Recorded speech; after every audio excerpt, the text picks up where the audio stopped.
See? What did your mom say? I'm not trying to fuck with you. I want to see if my mom was like still awake or if she was dead. And then I woke my brother up and You left your brother up? yeah, and then I told him we have to go get help. And then let's go get help. Anak laki-laki yang sedang Anda lihat di sini adalah Ricky Tokars yang berusia 8 tahun. 2 tahun sebelum rekaman ini dibuat, Ricky sedang tinggal bersama adik laki-lakinya Mike dan ayahnya, Fred, sedang merayakan Thanksgiving bersama ibunya Sarah. Mereka terlihat seperti keluarga bahagia, namun kehidupan mereka berubah menjadi tragedi. Pada tanggal 29 November 1992, di East Marietta, Georgia, di pinggiran Atlanta, Ricky Tokars berusia 6 tahun, tinggal bersama ibunya Sarah, ayahnya Fred, dan adik laki-lakinya Mike berusia 4 tahun, dan anjing mereka, Jack. Fred adalah pengacara kriminal terkenal. Dia praktek sendiri. Dan Sarah adalah ibu rumah tangga. Dia adalah ibu yang mencintai anak-anaknya melebihi apapun. Tanggal 25 November 1992,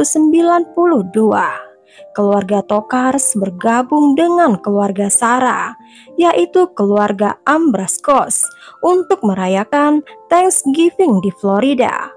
Pertemuan ini adalah reuni besar penuh kegembiraan antara 7 saudara perempuan dan masing-masing keluarga mereka. Fred harus rapat di Alabama, jadi dia memberitahu Sarah bahwa dia akan pulang ke rumah secara terpisah. Pada tanggal 29 November 1992, keluarga Ambrasko mempunyai tradisi keluarga untuk berkumpul dan melambaikan tangan saat semua orang melambaikan tangan. Saat semua orang meninggalkan rumah, semua orang terlihat bersemangat. Segera mereka akan berkumpul lagi untuk Natal. Sarah dan putra-putranya mengucapkan selamat tinggal dan mereka bersiap untuk perjalanan 8 jam pulang ke rumah mereka. Larut malam, polisi mendapatkan telepon tentang 2 anak laki-laki muncul di teras rumah orang asing. Mereka menggigil dan berlumuran darah. Anak-anak itu putus asa sambil menangis. Mereka mengatakan ibu mereka membutuhkan bantuan. Polisi tiba di TKP dan menggeledah lokasi itu. Polisi menemukan sebuah mobil putih ditinggalkan di selokan, dan kecurigaan mereka terbukti. Setelah mendekat, mereka menyadari ada tubuh seorang wanita di dalam mobil. Sarah Tokars yang berusia 39 tahun setelah menggeledah mobil itu. Polisi kembali ke rumah keluarga Tokars untuk mencari petunjuk yang membantu mereka mencari pembunuh. Awalnya kejadian itu seperti perampokan yang berakhir pembunuhan. Tetapi setelah menyelidiki rumah itu, polisi menyadari ada cerita lain. Tidak ada tanda-tanda masuk paksa. Pintu dari teras ke dapur sebenarnya tidak terkunci. Tapi detektif menyadari kalau kunci itu sudah rusak sebelum malam itu. Penyelidik berpendapat bahwa perampok pada umumnya tidak ingin melihat orang. Jadi kalau ada yang mendobrak bagian depan rumah, mereka biasanya melompat dari pintu belakang dan kabur. Laci-laci sudah ditarik keluar, tapi tidak ada barang-barang yang jelas-jelas diambil. Ada barang berharga di sana yang biasanya diambil pencuri. Jelas bagi detektif kalau itu adalah adegan yang direncanakan. Ricky yang berusia 6 tahun dan adiknya Mike merasa terkejut dan kebingungan. Tapi polisi harus meminta keterangan pada Ricky. Ricky kecil harus bisa menjadi kuat demi ibunya. Sedih banget guys, mereka masih kecil-kecil harus menyaksikan ibunya meninggal di depan mata mereka. Ricky memberikan gambaran singkat tentang apa yang terjadi pada mereka.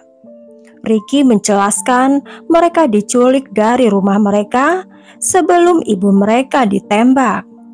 Pria bersenjata itu laki-laki berkulit hitam. Ricky tidak tahu berapa usia laki-laki itu. Anak-anak itu mungkin lolos dari kematian, tapi mereka belum aman. Sebagai satu-satunya saksi penembakan, penyelidik khawatir anak-anak bisa menjadi sasaran berikutnya. Penyelidik bertanya di mana ayah Ricky, dan Ricky bilang ayahnya ada di luar kota. Polisi mengetahui Fred tinggal di sebuah motel yang berjarak hampir 320 km di Alabama. Polisi berhasil menghubungi Fred dan memberitahunya bahwa istrinya sudah dibunuh. Fred Tokars terlihat kesal dengan berita itu. Fred putus asa, Fred menangis sejadi-jadinya, sehingga orang-orang berpikir Fred pria yang malang. Ricky dan Mike tinggal dengan kerabat mereka yang lain saat ayah mereka di luar kota. Tetapi tidak ada yang tahu alasan Sarah dibunuh. Penyelidik berpikir pembunuh Sarah mungkin berhubungan dengan pekerjaan Fred. Detektif bertanya kepada Fred tentang semua klien dan mitra bisnisnya. Fred mendaftar satu persatu mitra bisnisnya selama 3 jam. Tidak tahu siapa yang membunuh Sarah. Fred menggambarkan perkawinannya dengan Sarah adalah perkawinan yang sempurna.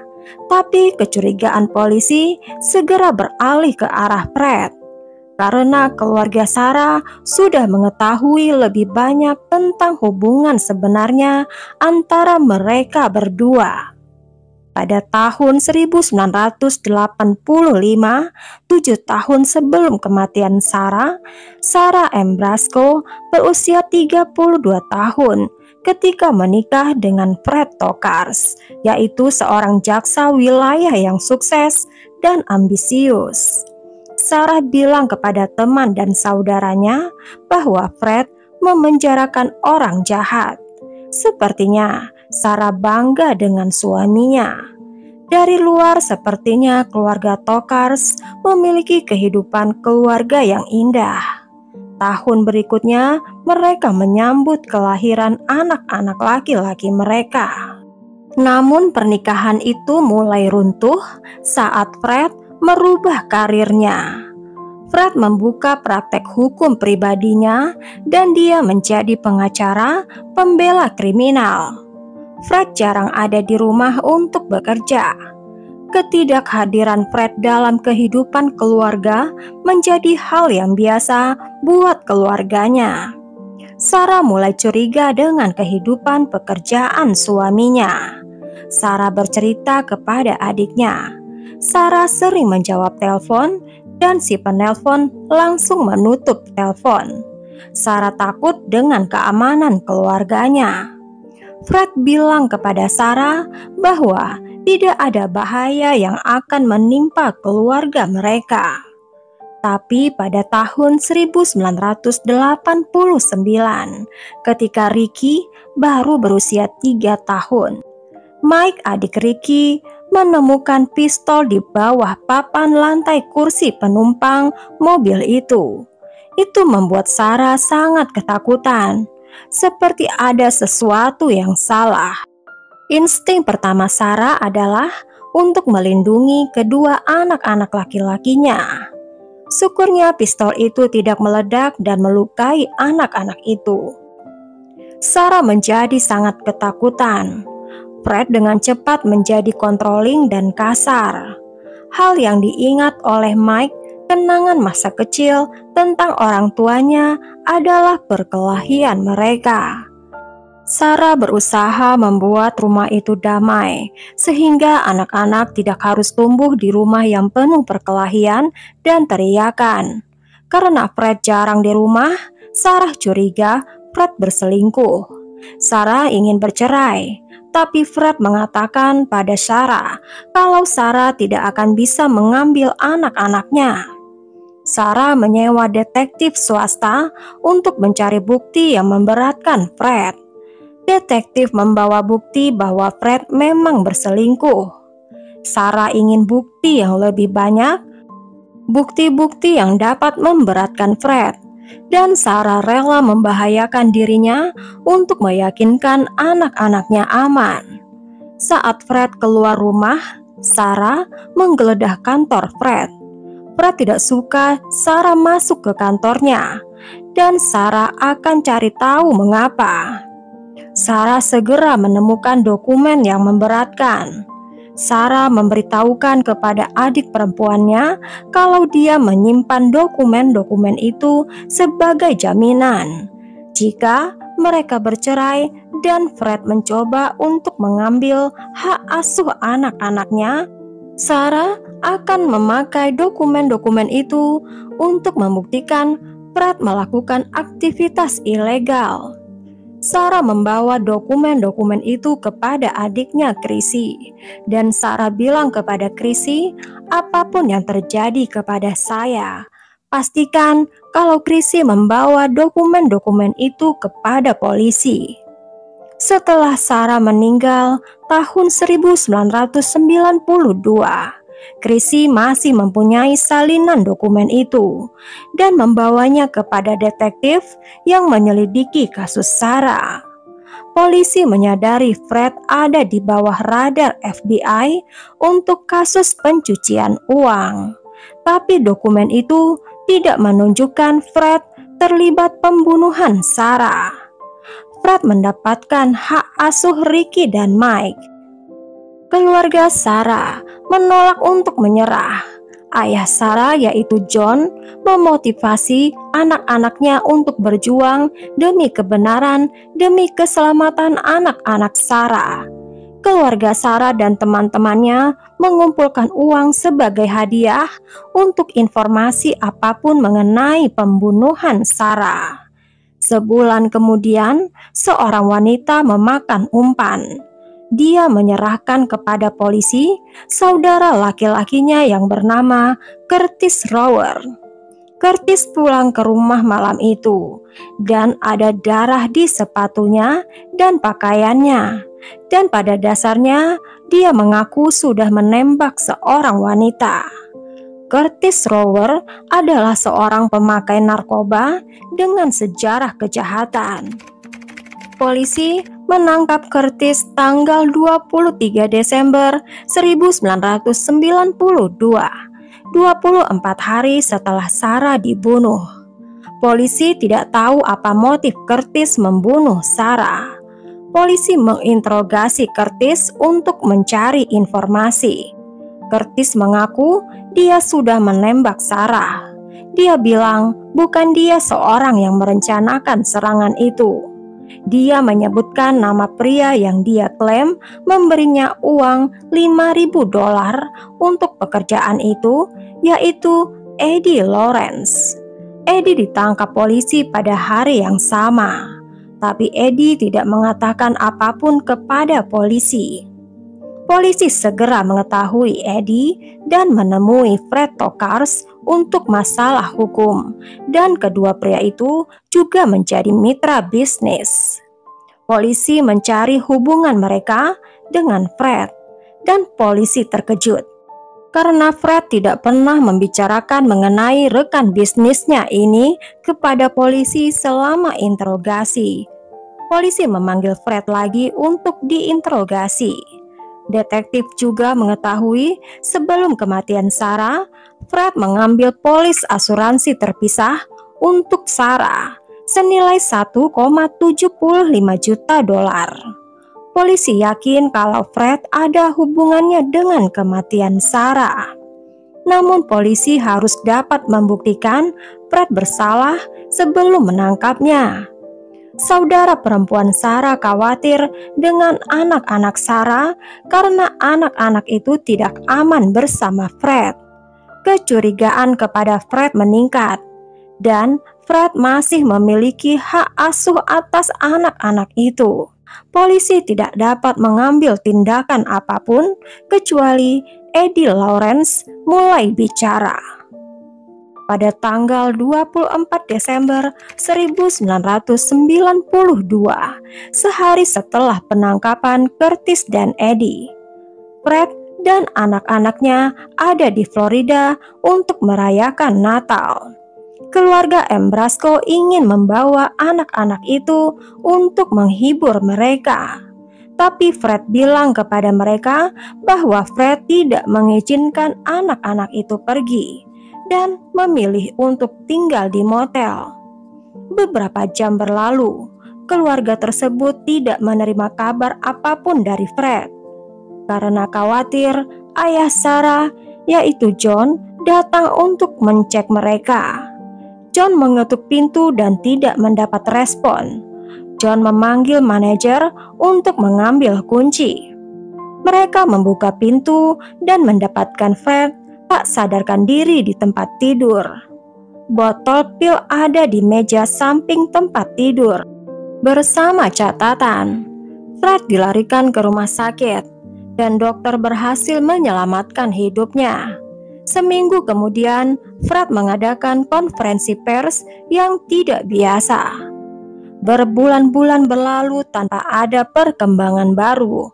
Hingga bulan Juli 1993, 8 bulan setelah pembunuhan Sarah, Eddie Lawrence mulai bekerja sama dengan polisi.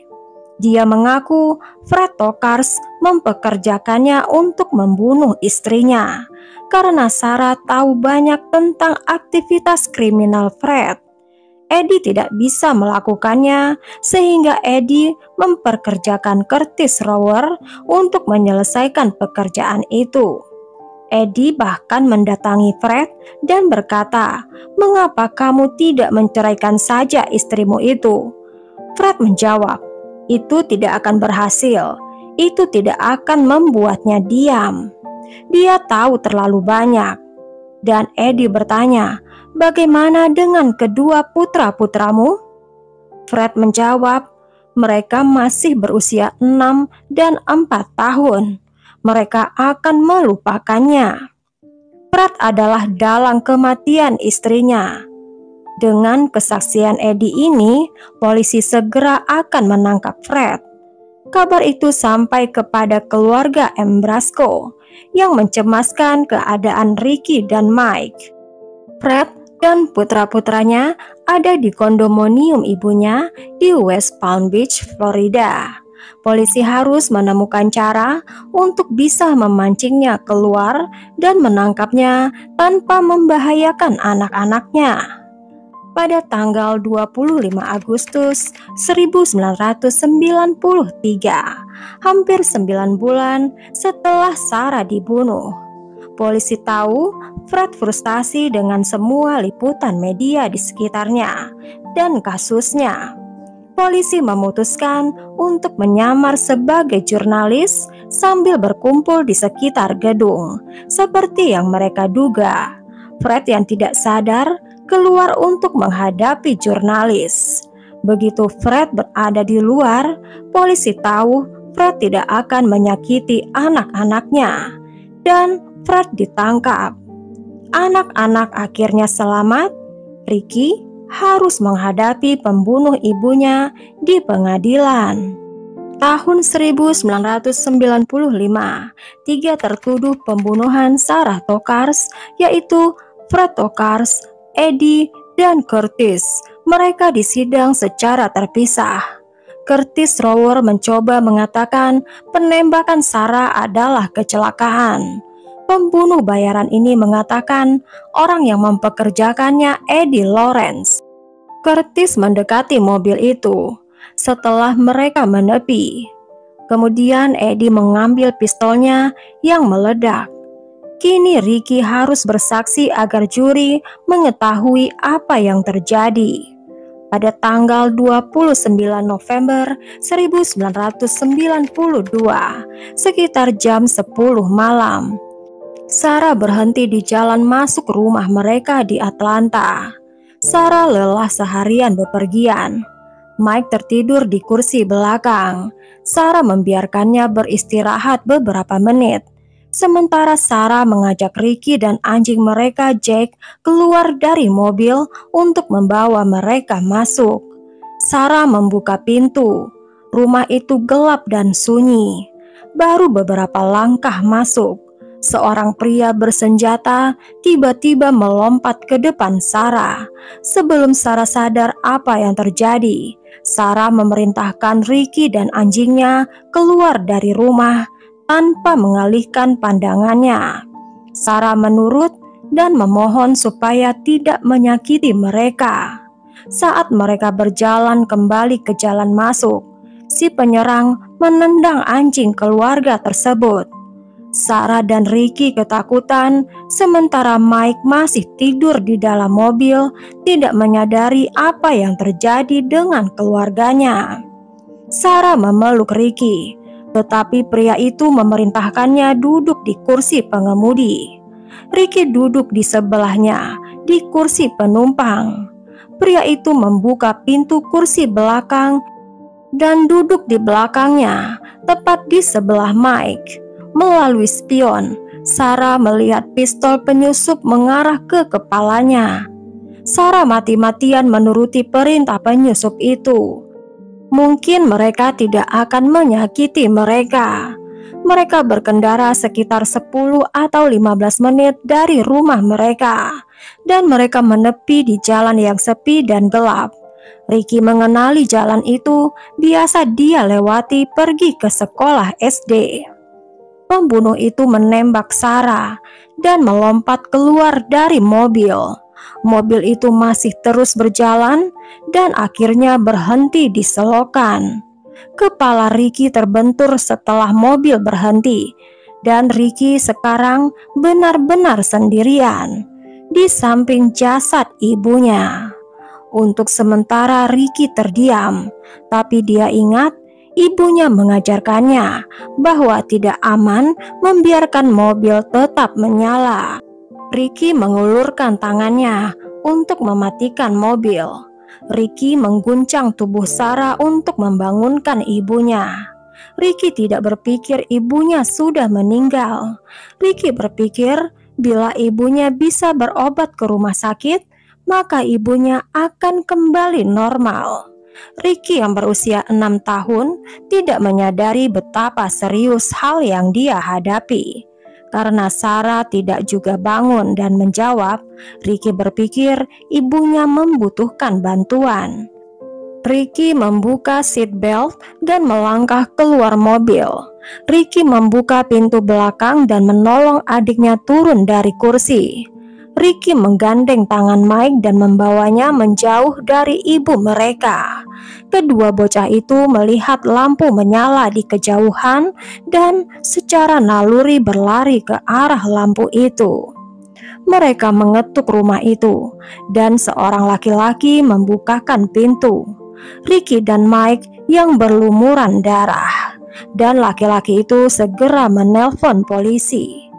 Pada tanggal 27 Januari 1995, Ricky yang berusia 6 tahun itu dengan berani bersaksi melawan pembunuh ibunya. Dengan bantuan kesaksian Ricky, Curtis Rower dihukum seumur hidup tanpa pembebasan bersyarat. 2 tahun kemudian, tahun 1997, selama persidangan ayahnya, Ricky tidak harus menghadapi ayahnya di persidangan. Namun mereka membacakan transkrip lengkap kesaksian Ricky di depan juri. Fred Tokers dan Eddie Lawrence, keduanya dijatuhi hukuman seumur hidup. Setelah Fred ditangkap, Ricky dan Mike tinggal bersama keluarga Ambrasco. Orang tua Sarah membesarkan kedua anak laki-laki itu dengan penuh kasih sayang, dan mereka tidak memiliki hubungan dengan ayah mereka lagi. Walaupun Ricky tidak memaafkan ayahnya, Ricky sekarang menghabiskan hidupnya sebagai penjaga pantai. Dia bekerja di industri surfing. Fred Tokars juga dihukum atas pencucian uang dan dia sudah meninggal di penjara tahun 2020 karena sebab alami. Sampai di sini dulu guys ceritanya. Ambil hikmah dari setiap kasus dan lupakan semua kekerasan yang ada dalam cerita. Tulis juga komentar kalian di kolom komentar ya, dan berikan dukungan kepada channel ini dengan memberikan subscribe, like, dan tekan notifikasinya untuk cerita yang lain.